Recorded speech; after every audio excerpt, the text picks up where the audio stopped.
మనమే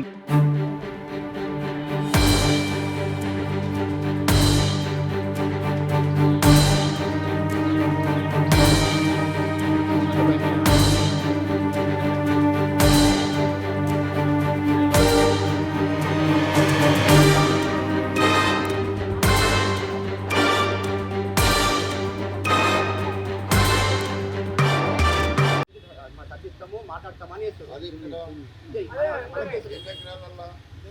18 కేసులు అవార్డు రద్దు అయింది, పింఛన్ రద్దు అయింది. అందులో ఒక 1000-10 ఎకరాలు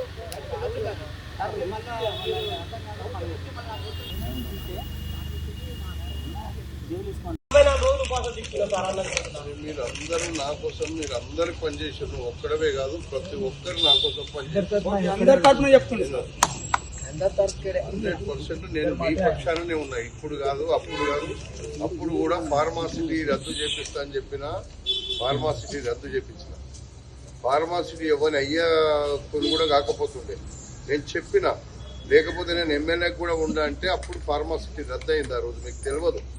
మీ గురించి నేను, నా గురించి మీరు ఎంత కొట్టాడు, ప్రతి ఒక్కరు లేడీస్ కూడా కొట్టాడు. సార్ ఒక ప్రశ్న సార్, ఇప్పుడు ఫార్మసీకి చెప్పండి, రాజకీయాలు మాట్లాడొద్దు.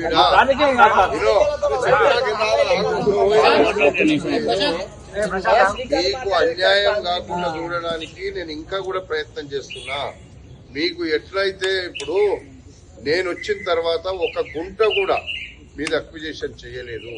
మా ప్రభుత్వం వచ్చినాక, మన ప్రభుత్వం వచ్చినాక ఒక గుంట కూడా మనం ఎవరి రైతుల దగ్గర అక్విజిషన్ చేయలేదు.